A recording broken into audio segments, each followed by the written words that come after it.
7 News always investigating and asking tough questions about an industry reliant on a tax credit in order to survive.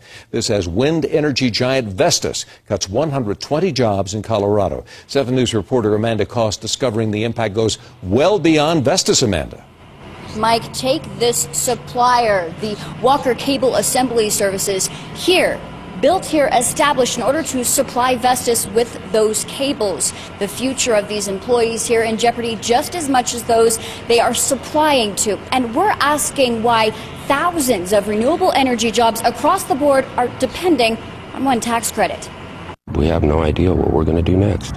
Up until yesterday, Sean Norton had a job he loved, helping create wind turbines at the Vestas facility in Brighton. He's one of 30 new company layoffs made 1 week after 90 Vestas workers in Pueblo lost their jobs. These are people, some of the most brilliant minds I've ever met.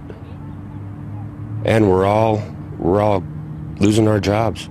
The trickle-down effect reaching this Vestas supplier, Walker Cable Assembly Service, where 30% of the workforce has already been cut. We've had to lay off here. And Vestas has had to lay off in several areas.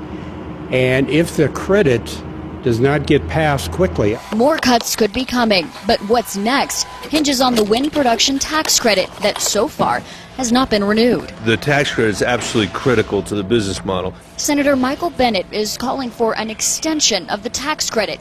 7 News is asking for how long. At what point do you draw the line here and say, this is a business model that needs to survive on its own without tax credits? There's been discussion about whether there ought to be a sunset of some kind in the next 3 to 5 years or so.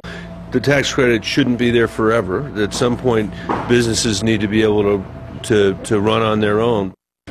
And we asked the senator for a firm answer when that cutoff point, if renewed, should be for this tax credit. He told us 3 to 5 years. In the meantime, these renewable energy companies are having to adapt with these changing circumstances. Reporting live in Denver, Amanda Cost, 7 News. Tough situation. Thank you, Amanda.